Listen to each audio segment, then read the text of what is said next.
ഇവർ ജയിലിൽ വന്ന് പൾസർ സുനിയായിട്ട് പരിചയപ്പെട്ടവരാ.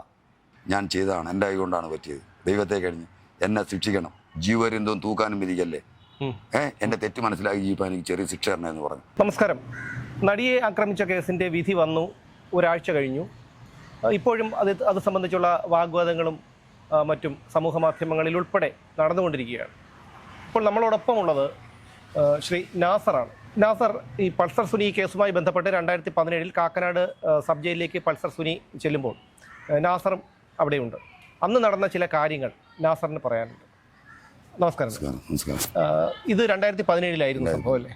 എന്ത് കേസുമായി ബന്ധപ്പെട്ടാണ് താങ്കൾ കാക്കനാട് ജയിലിലായത്? ഞാനൊരു ക്രൈമായിട്ട് സംബന്ധിച്ച് അവിടെ പോകുന്നത്. എന്ത് ക്രൈമായിരുന്നു അത്? തൈക്കുടം പള്ളിയെടുത്ത് വയറ്റില്ല വീട്ടിൽ കയറി അടിച്ചെന്നുള്ള. വീട്ടിൽ കയറി അടിച്ചതാണ്. ഒരു അടിച്ചടി, തോക്കുകൊണ്ട് അടിച്ചടി ഒരു സ്ത്രീക്കിട്ടാ കൊണ്ടത്. എൻ്റെ കൂടെയുള്ളവനാണ് അടിച്ചത്. അത് 376 അത് കൊല്ലം സ്വദേശികൾ തോക്ക് കാണിച്ച് പീഡിപ്പിക്കാൻ ശ്രമിച്ചെന്നും പറഞ്ഞുള്ള കേസായിരുന്നു. കള്ളക്കേസാണ്. അത് സാമ്പത്തിക ഏർപ്പാട് സംസാരിച്ച കൂട്ടത്തിൽ ഞാൻ നിരപരാധിയായിരുന്നു. അത് പോട്ടെ, അതവിടെ നിൽക്കട്ടെ. അതിനുശേഷം നിങ്ങൾ ഈ കാക്കനാട് ജയിലിലേക്ക് പോകുന്നു. അവിടെ എന്താണ് നിങ്ങൾ കണ്ടത്? ഈ പൾസർ സുനി അറിയാമായിരുന്നു താങ്കൾക്ക്? ഞാൻ ചെന്നപ്പോൾ എൻ്റെ അടുത്ത റൂമിലായിരുന്നു പൾസർ സുനി. സെല്ലിലായിരുന്നു. അങ്ങനെ എനിക്ക് മരട് കോടതിയിലാണ് കേസ്. അങ്ങനെ കേസിന് വരുമ്പം ആ കോടതിയിലാണ് ജിൻസൺ എന്ന് പറയുന്ന ബാക്കി പോയി മാല പൊട്ടിക്കുന്ന ഒരു ആളവിടെ കിടപ്പുണ്ടായിരുന്നു. ചാലക്കുടിയിൽ അങ്ങനെയുള്ളതാണ്. ജയിലുണ്ടായിരുന്നു. അപ്പോൾ അവൻ വെളിയിൽ ഉദ്യോഗസ്ഥന്മാരെ സഹായിക്കാനും വരുന്ന തടവുകാരെ പേരും അഡ്രസ്സൊക്കെ എഴുതി ഉദ്യോഗസ്ഥന്മാരെ സഹായിക്കാൻ വേണ്ടി നിൽക്കുന്ന ഒരാളാണ്. അപ്പോൾ അയാൾക്ക് അവിടെ കേസായിരുന്നു. ഇങ്ങനെ ഇരുന്നപ്പം ഒരു ദിവസം ഞങ്ങൾ കേസിന് വന്നിട്ടുണ്ടെങ്കിൽ അവൻ്റെ വീട്ടിലേക്ക് 3-5 മാസം കൊണ്ട് ഇയാൾ അവിടെ കിടക്കുക. ഇയാളുടെ അമ്മയ്ക്കൊന്ന് വിളിക്കണമെന്ന് പറഞ്ഞു. അങ്ങനെ എൻ്റെ ഒരു വേണ്ടപ്പെട്ട ഒരാടെ ഒരു ഫോൺ മേടിച്ച് ഞാൻ കുടിക്കുകയും വീട്ടിൽ ഉദ്യോഗസ്ഥന്മാരുടെ അറിവോടുകൂടി ജിൻസന്റെ വീട്ടിലേക്ക് വിളിക്കാൻ. ഈ വേണ്ടപ്പെട്ട ആളെന്ന് പറയുമ്പോൾ ജയിലിൽ കിടന്ന ആളാണ്? അല്ലല്ലോ, പുറത്തുനിന്ന് എന്നെ കാണാൻ വന്ന എൻ്റെ വൈഫിന്റെ ഫോൺ തന്നെ മേടിച്ച് ഞാൻ ആ ഫോൺ അങ്ങോട്ട് കൊടുത്തു. അങ്ങനെ അവൻ സംസാരിച്ചോണ്ട് അവരമ്മ എൻ്റെ അടുത്ത് പറഞ്ഞു, ഇതുപോലെ ജിൻസന്റെ അമ്മ എൻ്റെ അടുത്ത് പറഞ്ഞു, മോനെ അവന് വേണ്ടി ഇവിടെ വിളിക്കരുത്. എന്നെക്കാട്ടി പ്രായമുള്ളവരുടെ സ്ത്രീകളുടെ മാലയൊക്കെ പൊട്ടി ഞങ്ങളുടെ ഒരു ക്രിസ്ത്യാനിയാണ്, അവരെ കുടുംബത്തെ ഏറ്റവും കൂടുതൽ നാണക്കേടുണ്ടാക്കി. അതുകൊണ്ട് അവനെ ഞങ്ങൾ ഇറക്കാൻ താല്പര്യമില്ല. ഇനി ഞങ്ങളുടെ കുടുംബത്തിന് അവനെ വേണ്ടാന്ന് പറഞ്ഞു. പെണ്ണിട്ട് 2 മക്കളൊക്കെ ഉള്ളവനാണ്. അപ്പം എനിക്കൊരു മനസ്സിലായി. ഞാൻ പറഞ്ഞു, ദൈവയുടെ തെറ്റ് എല്ലാവർക്കും പറ്റും, അതിനെക്കൊണ്ട് ദൈവയുടെ ക്ഷമിച്ചു കൊടുത്ത് ഇറക്ക്, ഇനി തെറ്റൊന്നും പോത്തില്ല എന്ന് പറഞ്ഞു. അങ്ങനെ ഞാൻ കൊല്ലത്ത് നിന്ന് തന്നെ 2 ജാമ്യക്കാരെ സെറ്റ് ചെയ്ത് കൊടുത്തു. അവനെ ഇറക്കുന്നത് ഞാനാണ്. സെറ്റ് ചെയ്ത് കൊടുത്ത ഞാനാണ്. വക്കീലിന് ഫീസ് കൊടുത്തതും നിങ്ങളാണ്. ഞാൻ പറഞ്ഞു, അല്ല, അവൻ ജോലി തെറ്റ് കൊടുത്ത് ഞാൻ പറഞ്ഞ മന്ത്രമാണ് എൻ്റെ വക്കീൽ ഇറക്കുന്നത്, ജോർജ് എന്ന് പറഞ്ഞ വക്കീൽ. ശരി, അവിടെ നിങ്ങൾ പൾസർ സുനിയെ എങ്ങനെയാണ് കണ്ടത്? പൾസർ സുനിയെ കണ്ടത് പറഞ്ഞു വരുന്നത്, ഇവൻ അങ്ങനെ ജയിലിൽ വന്നവൻ എന്നെ കാണാൻ വരും. ഇവൻ വന്നിട്ട് അടുത്ത റൂമിൽ നിന്ന് പൾസർ സുനിയായിട്ട് സംസാരിക്കും. അങ്ങനെ ഒരു ദിവസം ഞാൻ നോക്കിയ ഉടനെ ഇവൻ ഉദ്യോഗസ്ഥന്മാരുടെ അറിവോടുകൂടി ആണെന്നും പറഞ്ഞ് അവിടെ നിന്ന് 2 സൂപ്രണ്ടിൻ്റെ സീലടിച്ച പേപ്പർ കൊണ്ട് കൊടുത്ത് കത്തെഴുതുന്നു. ആരാണ്? ഈ ബിബിൻലാലാണ് കത്തെഴുതുന്നത്. ജിൻസനാണ്. ബിബിൻലാൽ എന്ന് പറയുന്ന വ്യക്തി അന്ന് ആ സെല്ലിലുണ്ടായിരുന്നു? സെല്ലില്ല, അടുത്ത റൂമിലാണ്. അടുത്ത സെല്ലിലായിരുന്നു. കത്തെഴുതിയത് ബിബിൻലാലാണ്. അപ്പൊ സുനിയല്ല കത്തെഴുതിയത്? അല്ലല്ലോ. അപ്പം ഈ ജിൻസൺ ഓഫീസർമാരുടെ ഒപ്പിട്ട് വെച്ചേക്കുന്ന പേപ്പർ, അത് സാറിന് ഒരു തടവുകാരൻ ഒരു പേപ്പർ വേണമെന്നുണ്ടെങ്കിൽ ഉദ്യോഗസ്ഥന്മാരാണ് അവരുടെ പേരും നമ്പറും കൊടുത്ത് എഴുതി കൊടുക്കുന്നത്. ജിൻസൺ അവിടുത്തെ സ്വാധീനം ഉണ്ടായതിനെ കൊണ്ട് ഉദ്യോഗസ്ഥന്മാരുടെ റൂമിലൊക്കെ തൂക്കാനൊക്കെ കയറുന്നതിനെ കൊണ്ട് അവിടെ ഇരുന്ന പേപ്പർ ഉദ്യോഗസ്ഥന്മാരറിയാതെ എങ്ങനെ അടിച്ചു മാറ്റി കൊണ്ടുവന്ന് ബിബിൻലാലിന് കൊടുത്തു. ബിബിൻലാലും ജിൻസനും ഉദ്യോഗസ്ഥരെ അറിയാതെയാണോ ഈ പേപ്പർ ഓഫീസിൽ നിന്ന് അടിച്ചു മാറ്റി കൊണ്ടുവന്നത്? അടിച്ചു മാറ്റിയതും കത്തെഴുതിയതും പിന്നെ അതേപോലെ തന്നെ ഇത് പോസ്റ്റ് ചെയ്യുന്നതും. ഇവർ ആർക്ക് വേണ്ടിയാണ് പോസ്റ്റ് ചെയ്തേക്കുന്നത്? അത് ഒന്ന് ദിലീപേട്ടന്, ഒന്ന് അനൂപ്, ഒന്ന് നാദർഷായ്ക്ക്, ഒന്ന് പിന്നെ അപ്പുണ്ണിക്ക്. ഇങ്ങനെ കൃത്യമായിട്ട് നിങ്ങൾക്ക് ഓർത്ത് വയ്ക്കാൻ കഴിയും? നമ്മൾ എപ്പോഴും ആ സെല്ലിലല്ലേ.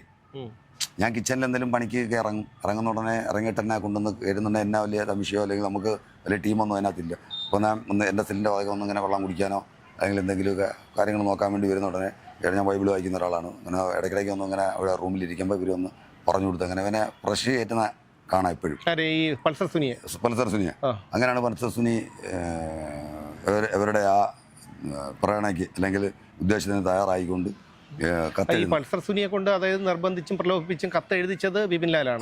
ബിബിൻലാലും ജിൻസനുമാണ് കത്തെഴുതി. ഇത് പുറത്തു വന്നതിന് ശേഷമാണ് ഇന്നതൊക്കെ എന്ന രീതിയിലേക്കാണെന്ന് ഞാൻ അറിയുന്നത്. അവിടെ ഈ കേസിനെ സംബന്ധിച്ച് പൾസർ സുനി എന്തെങ്കിലുമൊക്കെ പറഞ്ഞതായി സുനി നല്ല ഹാപ്പി ആയിരുന്നു. അവൻ സുഹൃത്തുക്കളുടെ അടുത്തൊക്കെ അങ്ങനെ പറഞ്ഞു നടക്കുമായിരുന്നു. അങ്ങനെ അതായത് അതിനെ ഒരുപാട് പശ്ചാത്താപം ഇല്ലായിരുന്നു. ഒരു പശ്ചാത്താപം ഇല്ല. അതുമാത്രമല്ല, ഈ സമൂഹത്തിൽ ഒരു സ്ത്രീകളോടും ഞാനൊക്കെ ഒരുപാട് പാവം ചെയ്തിട്ടുണ്ട്. പക്ഷേ ഒരു പശ്ചാത്താപം അല്ലെങ്കിൽ അങ്ങനെ പറ്റിപ്പോയല്ലോ ദൈവമേ, നമ്മൾ ദൈവത്തോടെങ്കിലും പറയും, മനുഷ്യനോട് പറഞ്ഞു. പക്ഷേ ഒരു പശ്ചാത്താപവും ഇല്ല. അവൻ വളരെ ക്രൂരമായ രീതിയിലാണ് അത് തെറ്റ് ചെയ്തത്. അത് പറഞ്ഞ് രസിക്കുമായിരുന്നു. പറഞ്ഞ് ഒരുപാട് പേരെടുത്ത്, ഒരു പരിചയമില്ലാത്തവരെടുത്ത് പോലും ആ സിനിമാടിയെ തൊട്ടല്ലോ പിടിച്ചല്ലോ എന്നൊക്കെ അല്ല, പറയുമ്പോൾ. അപ്പോൾ ഈവൻ ജയിലിൽ പൾസർ സുനി താങ്കൾക്കറിയാം. താങ്കൾ എത്ര ദിവസം അവിടെ ഉണ്ടായിരുന്നു? ഞാൻ 74 ദിവസം ഉണ്ട്. 74 ദിവസം ഈ പൾസർ സുനിയുടെ ഒപ്പം ഉണ്ടായിരുന്നു. അപ്പോൾ ഈ പൾസർ സുനിയുടെ വീട്ടിലെ സാമ്പത്തിക അവസ്ഥയൊക്കെ താങ്കൾക്ക് അറിയാമോ? എനിക്ക് പറഞ്ഞു കേട്ടിട്ടുണ്ട്. ആ പൾസർ സുനിക്ക് എങ്ങനെയാണ് ഈ സുപ്രീം കോടതിയിൽ പലതവണ ജാമ്യാപേക്ഷയുമായി പോയി, ഹൈക്കോടതിയിൽ പോയി, അതിനുശേഷം ജാമ്യത്തിൽ ഇറങ്ങിയതിനു ശേഷവും ആഡംബര ജീവിതമാണ് നയിച്ചിരുന്നത്. ഇതിനൊക്കെയുള്ള പണം ഇവിടെ നിന്നായിരുന്നു. അതിനകത്ത് വലിയ കാര്യമില്ല സാറേ. എന്ന് വെച്ച് കഴിഞ്ഞാൽ ഇപ്പോൾ ഇവൻ ചില സഹായിച്ചിട്ടുള്ളവരെ പണ്ട് കൊട്ടേഷൻ ചെയ്തിട്ടുള്ളത് ഇതിനു മുമ്പ് ഒരു നടിയെ തട്ടിക്കൊണ്ട് പോയാണ്. വേറെ ആരെല്ലാം മേനകെ കണ്ടെന്ന് കാരണം അത് കേട്ട് കറക്കി അവർ ഇടയ്ക്ക് വെച്ച് അങ്ങനെ ഫോൺ ചെയ്ത് രക്ഷപ്പെട്ടു. പിന്നെ ഒരുപാട് കൊട്ടേഷൻ വ്യവസ്ഥകൾ അവൻ നേരിട്ടൊന്നും ചെയ്യാറില്ല. അവൻ ആദ്യം ഒരു പൾസറും ഓടിച്ച് ഒരു കേസിലെ പ്രതിയായി. അങ്ങനെയാണ് പൾസർ സുനി എന്ന് പേര് വീഴുന്നത്. അങ്ങനെ അവൻ എൻ്റെ അറിവിൽ അറിയപ്പെടുന്ന ഗുണ്ടയൊന്നും അല്ല. പക്ഷേ അവൻ ഈ സാമ്പത്തികത്തിന് വേണ്ടി കിഡ്നാപ്പ് ചെയ്ത്, അതിപ്പോൾ ഇതിനകത്തുള്ളതെന്ന് വെച്ചാൽ എനിക്കറിയാം നിരപരാധിയായ 2-3 പേരുണ്ട്. അതിൽ ഏറ്റവും അടുത്ത് പറയുന്നൊരു രാജേഷ് എന്ന് പറഞ്ഞൊരു പയ്യനുണ്ടെന്ന് തോന്നുന്നു. 2 പിള്ളേരൊക്കെ ഉള്ളു.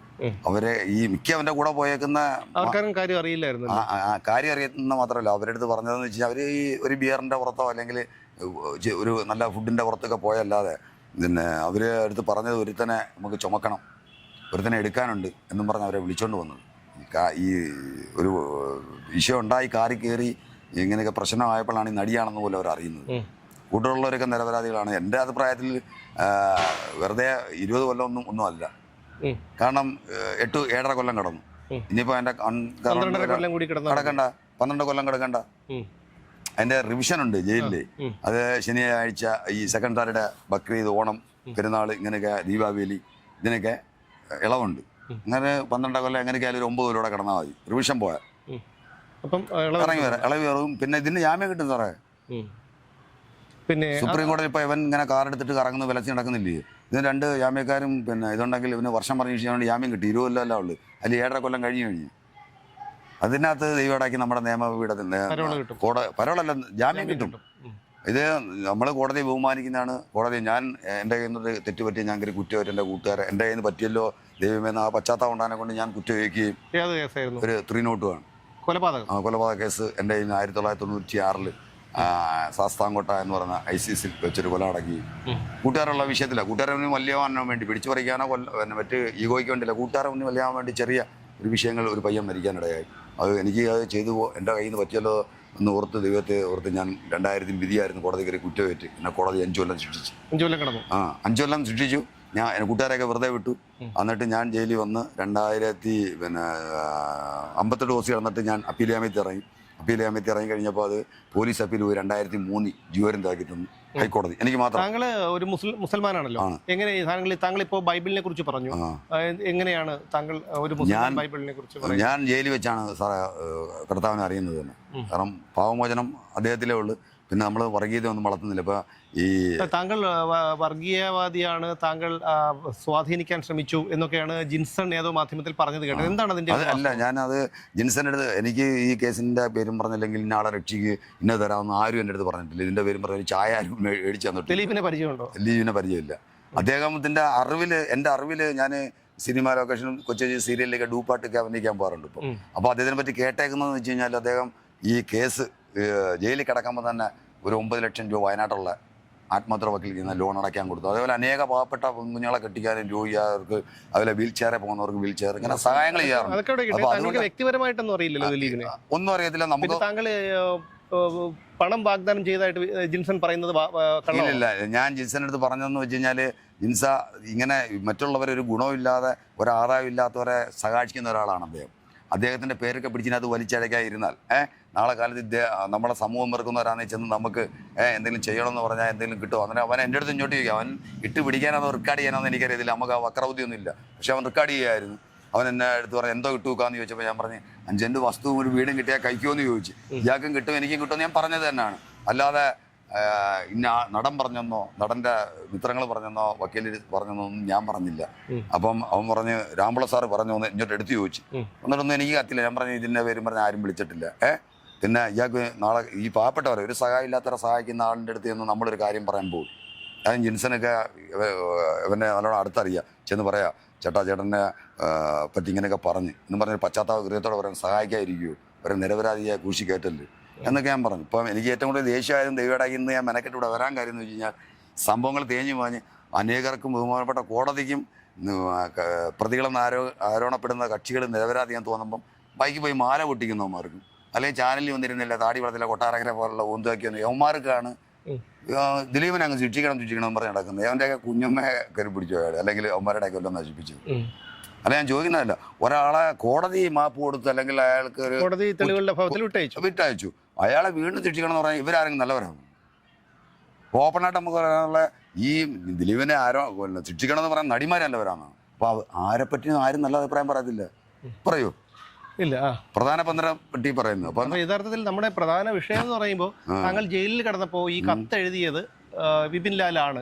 വിപിൻ ലാലിന്റെയും വിഷ്ണു അല്ലേ, വിഷ്ണുവിന്റെയും ഒരു പ്രലോഭനവും പ്രേരണയും ജിൻസന്റെ ഒരു പ്രേരണ കൊണ്ടാണ്. അത് മാത്രമല്ല സാർ, ഒരു മിനിറ്റ്, ഇവര് ജയിലിൽ വന്ന് പൾസർ സുനിയായിട്ട് പരിചയപ്പെട്ടവരാ. ആരാണ് ഈ ജിൻസനൊക്കെ? ജിൻസൺ, വിപിൻ ലാൽ മറ്റു കേസുകളിൽ കവർച്ച കേസിലും ഈ വിപിൻ ലാൽ എന്ന് പറഞ്ഞ അഡ്വക്കേറ്റിന് പഠിച്ചതാ, LLBക്ക് പഠിച്ചതാ, കംപ്ലീറ്റ് ചെയ്തില്ല. 3 കൊല്ലം കണ്ട് പഠിച്ചിട്ട് അദ്ദേഹം വെറും ചീറ്റിംഗ് കേസായിട്ടൊക്കെ പോയി ജയിലിൽ വന്നതാ. ഇതിന്റെ പ്രത്യേകത ചിന്തിക്കേണ്ടത്, വിപിൻ ലാൽ ഇപ്പൊ പുറത്തിറങ്ങിയിട്ട് അദ്ദേഹം വേറെ എന്തോ ഒരു കോളേജിൽ എന്തോ പഠിപ്പിക്കാൻ പോകുന്നു. അതൊന്നും എനിക്കറിയില്ല. അതൊക്കെ കുത്തിപ്പോക്കി കഴിഞ്ഞാൽ അവനൊക്കെ ആരും നിർത്തില്ല. വലിയ എമൗണ്ട് ഒക്കെ ചീറ്റ് ചെയ്തിട്ട് അത് കിടന്നത്. ജാമ്യത്തിൽ നിന്ന് ഇറക്കാൻ ആരും ഇല്ലായിരുന്നു. കസ്റ്റഡി കിടന്ന് അങ്ങനെ ആരാണ്ട് ജയിലിൽ വരുന്നവരൊക്കെ പരിചയപ്പെടില്ല. ഇവർ ഞങ്ങൾക്ക് ആരും ഇല്ല അങ്ങനെയാണെന്നും പറഞ്ഞേക്കെ അങ്ങനെ ആരെങ്കിലുമൊക്കെ സഹായിച്ചിറക്കുന്നതാണ്. മനസ്സിലായോ? അപ്പം ജയിലിനകത്ത് എന്ന് പരിചയപ്പെട്ട പൾസർ സുനി 30 വയസ്സുള്ളവൻ, വെളിയിൽ കിടന്ന് വിലസി എല്ലാ മേഖലകളിലും ബന്ധമുള്ളവൻ, അകത്ത് എന്നപ്പോൾ അവനെ ഇത്ര ഇൻവോൾവ് ആയിട്ട് സുനി ഞങ്ങൾക്ക് രക്ഷിച്ചേ പറ്റുമെന്ന് പറയാൻ സുനി മഹാത്മാവിന്റെ കൊച്ചുമോനാണോ? യവന്മാർക്ക് അറിയാവോ? യവന്മാർ അതിനകത്ത് കിടന്ന് ഇവന്റെ കഥ മാത്രമല്ല കേട്ടുള്ളൂ. ഇവൻ ആരോപണപ്പെടുന്നത് ഈ പറഞ്ഞു കൊടുത്തത് കാര്യങ്ങളെല്ലാം എഴുതിയത് ഈ പറഞ്ഞ കാര്യങ്ങൾ പറഞ്ഞു കൊടുത്താരാണ്? സുനിയാണോ പറഞ്ഞു കൊടുത്തത്? ഇവര് തന്നെയാണ് എഴുതിയത്. സുനിയും ജിൻസനും വിഷ്ണു എല്ലാം കൂട്ടിക്കൊണ്ട് ആലോചിച്ചിട്ട് ഓരോരുത്തരുടെ മെമ്മറി വരുന്നല്ലേ സിനിമ എഴുതുന്ന പോലെ എഴുതുന്നത്, തിരക്കഥ തയ്യാറാക്കുന്ന പോലെ.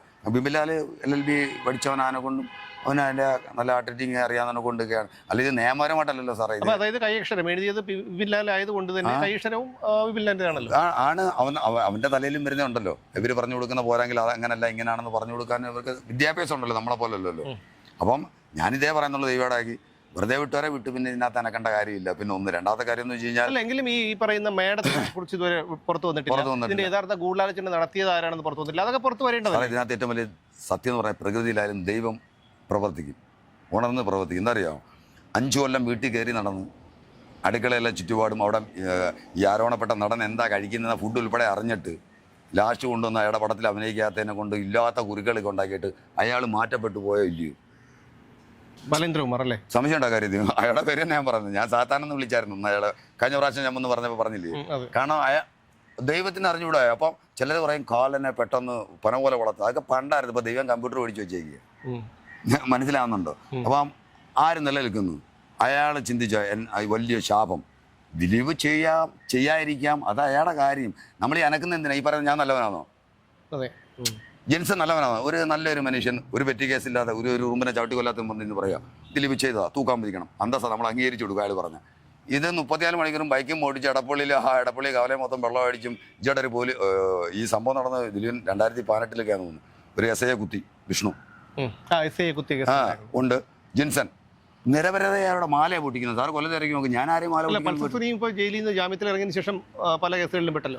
എറണാകുളത്ത് ഒരു കേസിൽ നമ്മുടെ ഒരു പയ്യൻ കൊല്ലത്തുള്ള. ഞാനൊരു കാര്യം ചോദിച്ചോട്ടെ, താങ്കൾ പല കേസുകളുമായിട്ട് നടന്ന ഒരാളാണ്. അപ്പോൾ ഈ പൾസർ സുനി ജാമ്യത്തിൽ ഇറങ്ങിയപ്പോൾ അയാളുടെ താങ്കൾക്കറിയാം, കോടതി ജാമ്യം നൽകുമ്പോൾ അതിന് കൃത്യമായിട്ടുള്ള വ്യവസ്ഥകളുണ്ട്. ആ വ്യവസ്ഥയിൽ പ്രധാനമായി പറയുന്ന ഒന്നാണ് ഇനി കുറ്റകൃത്യങ്ങളിൽ ഇടപെടരുത് എന്നുള്ള കാര്യം. പക്ഷേ ജാമ്യത്തിൽ ഇറങ്ങിയതിനു ശേഷം ഈ കഴിഞ്ഞ ഏപ്രിൽ മാസത്തിൽ അയാൾ ഒരു അടിപിടി കേസിൽ ഉൾപ്പെട്ടു. ഒരു റെസ്റ്റോറന്റിന്റെ ചില്ലടിച്ച് പൊട്ടിക്കുകയും ജീവനക്കാരെ അസഭ്യം വിളിക്കുകയും ചെയ്തൊരു കേസുണ്ടായി. പക്ഷേ പോലീസ് അയാളുടെ ജാമ്യം റദ്ദ് ചെയ്യാൻ വേണ്ടിയിട്ട് കോടതി സമീപിക്കുമെന്ന് പറഞ്ഞെങ്കിലും അതുണ്ടായില്ല. രണ്ടാമത്തെ കാര്യം, ഇയാൾ റിപ്പോർട്ടർ ചാനലിൽ കൊടുത്തു എന്ന് പറയപ്പെടുന്ന ഒളിക്യാമറയിൽ കൊടുത്തു എന്ന് പറയുന്ന ഒരു പച്ചക്കള്ളം. അതിൽ പറയുന്നത് തന്റെ യഥാർത്ഥ മൊബൈൽ തന്റെ കയ്യിലുണ്ട്, കണ്ടുപിടിക്കാത്തത് പോലീസുകാരുടെ കഴിവുകേടാണെന്നാണ് അദ്ദേഹം പറയുന്നത്. അങ്ങനെയാണെങ്കിൽ ഇത് രണ്ടും പ്രധാനപ്പെട്ട കാരണങ്ങളാണ്. അപ്പൊ പോലീസിൽ ഒരു ഇവരെ പൾസർ സുനിയെ സഹായിക്കുന്ന ഒരു നിലപാടാണ് സ്വീകരിച്ചത്. ഇപ്പോ പോലീസ് എല്ലാവരും അന്ന് ഈ കേസ് ഉണ്ടായപ്പോൾ മുതൽ തന്നെ ദിലീപിനെതിരായി നിൽക്കുന്നവരാണ്. അപ്പൊ അങ്ങനെ വരുമ്പോ ഈ പൾസർ സുനിയുടെ പിന്നിൽ ദിലീപ് ആയിരിക്കില്ല എന്ന് ഉറപ്പല്ല, വേറെ ആരെങ്കിലും ഇല്ല. അതിനകത്തെ സാറേ പറയാൻ പകരമുണ്ട്. പ്രഭുവായ ഇപ്പൊ നമ്മൾ ഇവിടെ സംസാരിക്കുന്നു. ഞാൻ അങ്ങോട്ട് പോന്നു, ഞാനൊരു കുറ്റകൃത്യം ചെയ്തു അല്ലെങ്കിൽ ചെയ്തില്ല, ഞാൻ മുൻകാല ഒരു തെറ്റിലെ പ്രതി ആയതിനെ കൊണ്ട് തന്നെ പ്രതിയാക്കി. അപ്പോൾ കാണുന്നവരെല്ലാം അവിടെ തൊഴിലുറപ്പ് നിങ്ങളാരെങ്കിലും പറയാം തൊഴിലാളെ കണ്ടിട്ട് പോയാളെന്ന് പറഞ്ഞാൽ, ഞാൻ അന്നേരം എൻ്റെ അടുത്ത് പോലീസുകാർ ചോദിക്കുകയാണ് അദ്ദേഹത്തിനെ കണ്ടിട്ടാണ് പോയത്. ഞാൻ ആണ് ഇവിടെ വെച്ച് ഈ വിഷയം ഉണ്ടാക്കി, അദ്ദേഹം ഇതുമായിട്ട് ബന്ധമില്ല. പോലീസുകാരെ കണക്ട് ചെയ്യുക. ഇതിനകത്ത് എവിടെങ്കിലും ആരെങ്കിലും ഈ ആരോപണപ്പെട്ട നടി അവരെ നമ്മൾ പ്രാവുന്നില്ല, ദൈവടാക്കി അവരുടെ ഭാഗം ചെറുതാക്കി സംസാരിക്കുകയല്ല, അവർക്ക് നീതി ലഭിക്കണം. പക്ഷെ ഈ ശിക്ഷ കുറവായിപ്പോയി യവന്മാർക്ക്. പറഞ്ഞ മനസ്സിലാവുന്നു. പിന്നെ സ്ത്രീ അത്രയ്ക്ക് മോശമായിട്ടാ പറയാം. ഈ ചാനലിനകത്ത് ഓപ്പൺ ആയിട്ട് പറയാൻ പറ്റത്തില്ല. ഇവൻ കൂട്ടുകാരോട് പറഞ്ഞ് ചിരിച്ചതാ, ഞാൻ കണ്ടതാ. അവൻ എനിക്ക് ഇതിനു മുമ്പ് ഞാൻ ചാനലിൽ നിന്ന് ഇങ്ങനെ പറഞ്ഞ് എറണാകുളം കണ്ട കാല് വിട്ടും കൈ വിട്ടും എന്നൊക്കെ പറഞ്ഞു. ഈ പൾസർ സുനി പലരിടത്തും പറഞ്ഞു വിട്ടെന്ന് പറഞ്ഞു. ജാമ്യത്തിലിറങ്ങി ജയിലിനകത്ത് കടന്നുകൊണ്ട് പറഞ്ഞത് നമ്മുടെ തേവരയിലൊക്കെ ഉള്ള പയ്യന്മാരൊക്കെ ഇതുപോലെ നമ്മൾ കേസിനെല്ലാം കാണുമ്പോൾ എൻ്റെ അടുത്ത് പറഞ്ഞു. ഞാൻ പറഞ്ഞു, ഞാൻ ഒറ്റയ്ക്ക് എറണാകുളത്ത് വരുന്നു, വലിയ അതിനകത്ത് നമുക്ക് വിഷയമൊന്നുമില്ല. പറഞ്ഞ മനസ്സിലായി. അത് പോട്ടെ. അപ്പം നമുക്ക് ഈ കണ്ടു നിൽക്കുന്നവർക്കും ചെയ്തവനോ അല്ലെങ്കിൽ വിട്ടവർക്കോ അല്ല കുഴപ്പം, കാണുന്ന കാണികൾക്ക് അതെല്ലാവർക്കും ഉള്ള. ഇപ്പം ഞാൻ നാളും പറഞ്ഞിട്ടില്ല, എപ്പോഴും പറയേണ്ട കാര്യമില്ല, അതിനെ നാണം കെടുത്തല്ല. ഒന്നുമില്ലായ്മ എന്നൊക്കെ വളർന്നു വരുന്ന ഉടനെ ആ പേര് മുറിക്കാൻ നോക്കും. ഇപ്പം ഞാൻ തന്നെ നമ്മൾ ആരുടെടുത്തും ഞാൻ എച്ച് ക്ലാസ് കഴിഞ്ഞ് ജീവിക്കുന്നതാണ്, ചായക്കട നടത്തുന്നത്. ഞാൻ ചായക്കട നടത്തി ജീവിക്കുന്നുണ്ട്.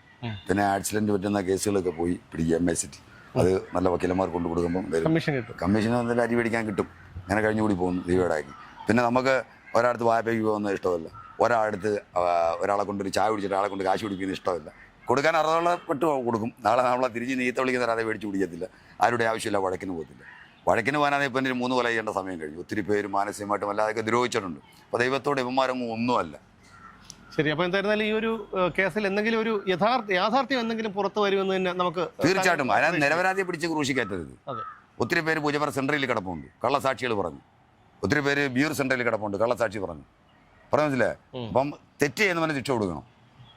അല്ല യവന്മാർ പറഞ്ഞ് ഇപ്പോൾ സാറിൻ്റെ അടുത്ത് 2 വാക്ക് കൂടെ പറഞ്ഞിട്ട് ഞാൻ നിർത്താം. യവന്മാർ കോടതി അതെല്ലാ പ്രതികളുടെയും ന്യായീകരണം സാറേ എൻ്റെ അടുത്തും ചോദിച്ചിട്ടുണ്ട്. 302 തെളിഞ്ഞിരിക്കും എല്ലാം പറയാനുണ്ടോ. അന്നേരം നമ്മൾക്ക് പറയാണ്ട് വാപ്പാക്ക് വയസ്സാണ്, ഉമ്മ ജാവാറായിരിക്കുകയാണ്, പെങ്ങന്മാർ കെട്ടുപ്രായം കഴിഞ്ഞ് ഒളിച്ചോടാൻ പ്രായമായിരിക്കുകയാണ്, ഇങ്ങനെയൊക്കെ പറയത്തില്ലേ? ഇവരുണ്ടെന്നറിയണ്ടേ? ഈ കുറ്റകൃത്യം ചെയ്യുമ്പോൾ ഞാനത് പറഞ്ഞിട്ടൊന്നുമില്ല കേട്ടോ. ഞാൻ പറഞ്ഞു ബഹുമാനപ്പെട്ട കോടതി സെഷൻസ് കോടതിയിൽ 2000 കയറി ഞാൻ കറക്റ്റായിട്ട് പറഞ്ഞത് A1 ശിക്ഷിക്കാൻ പിന്നെ ഇതുണ്ട് എല്ലാം പറയാനുണ്ട്, ഇന്ന വകുപ്പ് തെളിഞ്ഞെന്ന് പറഞ്ഞപ്പോൾ ഞാൻ പറഞ്ഞത് ബഹുമാനപ്പെട്ട കോടതി സങ്കടം ഉണ്ടെന്ന് പറഞ്ഞു. കുറ്റക്കാരാണെന്ന് മാറി നിർത്തിയേക്കാ പറയുക, അടുത്ത് വിളിച്ചേക്കാനുള്ള മനസ്സുണ്ടാവണമെന്ന് പറഞ്ഞു. ശ്രീലതാ ദേവി എന്ന് പറഞ്ഞാൽ സ്ത്രീ അത് കാണുന്നുണ്ടെങ്കിൽ ദൈവടാക്കി അവർ അനുഗ്രഹിക്കട്ടെ, കണ്ണീരിന് വിലപിച്ച് അടുത്ത് വിളിച്ച് വക്കീലന്മാരെല്ലാം ഇരിക്കുക. ഞാൻ അവരാരെയും ഒന്നൊക്കെ വക്കീൽ അവരടുത്ത് പറഞ്ഞ് സങ്കടമുണ്ട് എന്താണെന്ന് ചോദിച്ചു. ഞാൻ കരഞ്ഞോണ്ടാണ് പറഞ്ഞത്. ഒരു കൊലക്കേസ് സിനിമയിലേ കണ്ടിട്ടുള്ളൂ, എൻ്റെ നല്ല പ്രായത്തിൽ സംഭവിച്ചാൽ അടുത്ത് വിളിച്ച് കേൾക്കാനുള്ള മനസ്സുണ്ടാണ്. അടുത്ത് വിളിച്ചു. ഞാൻ പറഞ്ഞ് ഞാൻ ചെയ്തതാണ്, എൻ്റെ കൈ കൊണ്ടാണ് പറ്റിയത്, ദൈവത്തെ കഴിഞ്ഞ് എന്നെ ശിക്ഷിക്കണം, ജീവപര്യന്തവും തൂക്കാനും വിധിക്കല്ലേ, എൻ്റെ തെറ്റ് മനസ്സിലാക്കി ജീവിക്കാൻ എനിക്ക് ചെറിയ ശിക്ഷ തരണമെന്ന് പറഞ്ഞു. എനിക്ക് 5 കൊല്ലം തന്നു. കുറ്റക്കാരാന്ന് കണ്ട പ്രതികളെ പോലും വെറുതെ വിട്ട് സാറേ. അതൊരു പശ്ചാത്താപം ഉണ്ടെങ്കിൽ ദൈവം പ്രവർത്തിക്കും. നമ്മളാരെയും ദ്രോഹിക്കാതിരിക്കും. പിന്നെ യവന്മാർ കോടതി പറയാൻ തരുമോ? പൾസർ സുനി പറഞ്ഞ പ്രായമുള്ള അമ്മയാണ്. അമ്മയ്ക്ക് പ്രായമുള്ളപ്പോൾ തന്നെ അല്ലേ ഇപ്പോൾ അവർക്ക് ചിലപ്പോൾ ഒരു 60 വയസ്സാണ്. 50 വയസ്സുള്ളപ്പോൾ യവൻ പോയി തെമ്മാടിത്തരം കാണിച്ച് എന്തോതിന് ലോട്ടറി പണം കൊണ്ട് കിടന്നാൽ 1800 രൂപ കിട്ടും സാറേ. 6 കൊല്ലത്തേക്ക് പോകും. ഞാൻ ലോട്ടറി കച്ചവടത്തിനും പോയിട്ടുണ്ട്. നമുക്കല്ല വേറെ ഒന്നും. അത് ശരിയാണ് ഈ പറയുന്നത്, വളരെ ശരിയായിട്ടുള്ളൊരു കേസിലൊക്കെ. അല്ല എനിക്കിപ്പോൾ ദൈവത്തെ നിരവധി പറയാനെന്ന് വെച്ചാൽ നമ്മളെ നമുക്ക് ഗുണമില്ലെങ്കിലും ഇനിയിപ്പോൾ അങ്ങോട്ട് ഇറങ്ങി ഞാൻ നിലവ് കേസ് വെറുതെ വിട്ട് തരുമെന്നും പറഞ്ഞല്ല. നമുക്കത് വേണ്ട. ദൈവടാക്കി അദ്ദേഹം ജീവിക്കട്ടെ. ഒരു മക്കൾ കുടുംബമൊക്കെ ഉണ്ട്, ഒന്നുമില്ലായ്മന്ന് കയറി ഒന്നവരല്ലേ. നമ്മളെന്തിനാണ് ദ്രോഹിക്കുന്നത്? എന്നാൽ തന്നാ മേടിക്കുമെന്ന് പറയുന്നതല്ല. എനിക്ക് അങ്ങനൊന്നും വേണ്ട. എനിക്കിനി മരിക്കുന്നതിന് മുമ്പ് കൊല്ലത്തൊരു ചർച്ച് പണിയുന്ന ഒരു ആഗ്രഹമുണ്ട്. അതായത് തിണ്ടിയൊക്കെ പണിയാൻ ഒരു പ്രാർത്ഥന 10-15 പേര് കൂടി വയസ്സാലത്തിൽ നിന്നൊക്കെ പ്രാർത്ഥിക്കുക. ആ ഒരു ആഗ്രഹമുണ്ട്. അല്ലാതെ നമുക്ക് വേറെ ഒന്നും വേണ്ട. എനിക്കൊന്നും വീട്ടിൽ ബുദ്ധിമുട്ടില്ല. സാറിനെ വീഡിയോ കോൾ ചെയ്ത് ചില പെണ്ണുമ്പോൾ ഒറ്റ കടയിക്കുന്നു. നമുക്ക് ആരുടെയും 10 പൈസ വേണ്ട. അത് ആരെയും ദ്രോഹിക്കാതെ പോകും.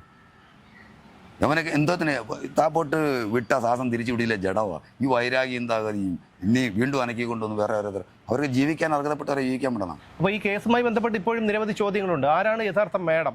ആരാണ് യഥാർത്ഥത്തിൽ ഗൂഢാലോചന നടത്തിയത്? അപ്പോൾ നാസർക്ക പറയുന്നതിലൊരു കാര്യമുണ്ട്.